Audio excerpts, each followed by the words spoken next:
Lucy Flores was among the first women to come forward this year and object to Joe Biden's unwanted physical contact in the form of hugs, shoulder rubs and kisses on the head. Since it's considered impolite to point out that she was a Bernie Sanders staffer and remains in his corner, we should probably offer the benefit of the doubt and simply consider the charges she's brought forward on their own merit. But right from the beginning, it was a struggle to define precisely what those charges were. With the conversation having largely moved on, Flores was back in the news this week with a new editorial at BuzzFeed. She attempts to describe how the entire discussion about Biden's handsiness quickly went off the rails and left her feeling as if her complaints weren't being framed correctly or taken seriously enough. When I decided to come forward with what it felt like to be on the receiving end of Joe Biden's inappropriate behavior, I knew I would face criticism. I didn't anticipate that my truth would be so easily manipulated and distorted. I intended to describe what it was like to be inappropriately touched by a powerful man, who would likely declare his presidential candidacy. Instead, I watched as the conversation about my essay, published in The Cut, morphed into a simplistic and misguided discussion of hugging in America. I had made it explicitly clear that I didn't consider Biden's unwanted intimate touching to be sexual in nature and his behavior to be harassment or assault. I have repeatedly said that I suspect part of the reason Biden's inappropriate behavior is not taken seriously is because this kind of behavior, while considered wrong by most people for a very long time, hasn't been exposed or debated in a public way before. Flores goes on from there to reset the definitions of the actions under discussion. As she states in the excerpt above, she took pains to clarify that Biden's actions were not, in her opinion, any sort of sexual assault or harassment. Instead, she wants us to understand that Joe Biden's uninvited hugging, shoulder rubbing, head kissing and hair sniffing are wrong and unwanted. I have some questions for Ms. Flores and those who come to her defense, but first, we need to agree on a couple of definitions of the terms involved in this discussion. When saying that Joe's actions are wrong and unwanted, half of that conclusion is fair enough. Using the word unwanted is acceptable because each individual is responsible for defining what they want or don't want. Wrong gets a little dicier. Humanity has struggled with the whole concept of right and wrong since the beginning of recorded history. And there's clearly a line between wrong and illegal. We have communally decided which human actions are so unacceptable that they need to be defined as crimes and merit punishment by the government.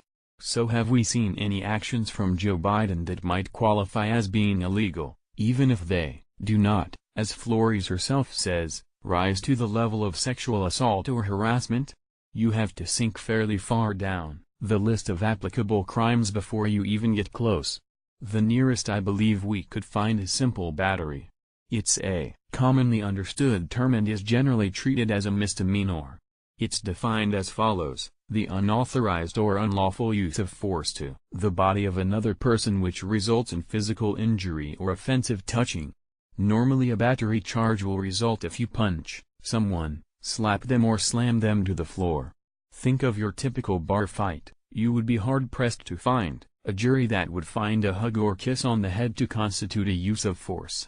Similarly, saying that might reasonably be expected to result in physical injury is dubious at best.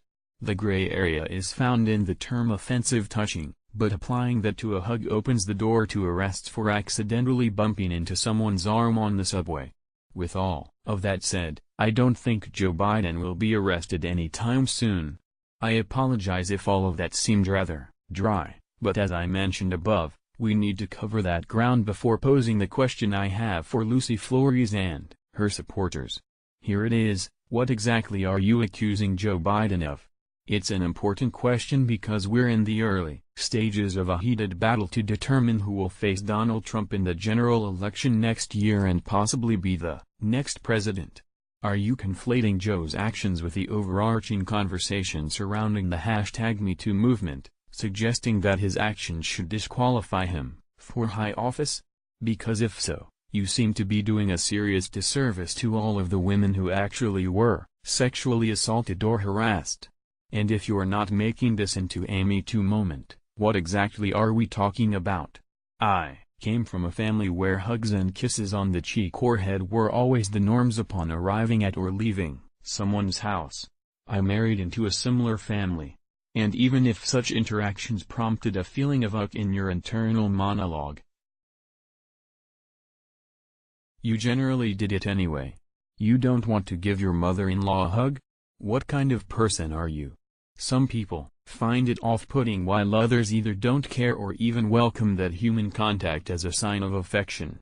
Different strokes for different folks. When it comes to non-family members, it's definitely fair to define your personal space if you're not a hugger. When someone approaches you, particularly somebody with Joe's reputation for physical contact, you have options. When you see him leaning in with his arms outstretched, you can easily take one step back and politely say sorry. I'm not a hugger and reach out to grasp his hand for a handshake. Did Lucy Flores even attempt this upon her first fabled encounter with Biden? Not that she's told us. If you tell someone not to hug or kiss you and they push their way in over your objections and do it anyway, you have legitimate complaint. And possibly even a simple battery claim. If you say nothing and don't correct their behavior, how are they to know they've crossed a line? The alternative explanation is that Flores would like to redefine casual social interactions the same way some people want to redefine dating. This is the consent topic that she raises. While nobody should get physical with someone they are dating over their objections, we hit the wall of preposterous extremes when people began insisting that men stop and ask permission at every stage of a session of making out. Can I hold your hand? Can I kiss you? Can I touch your breast? Talk about ruining the atmosphere. How about simply making sure that men understand that no means no, and as soon as the woman utters that word the romantic portion of the evening is over? Similarly, is this what Flores wants to impose as a test in casual greetings? Is everyone supposed to go down the line, one by one, and say, "Do I have permission to give you a hug?" If someone is obviously moving in to hug you, a simple response of, "I don't do hugs" is all that's required. We don't need to turn every incident of social interaction into a court case.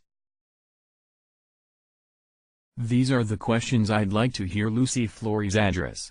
Because a cloud of suspicion has settled over Joe Biden at this point, and it's clearly being done in such a way as to suggest he's in the same category as perpetrators of sexual assault or harassment.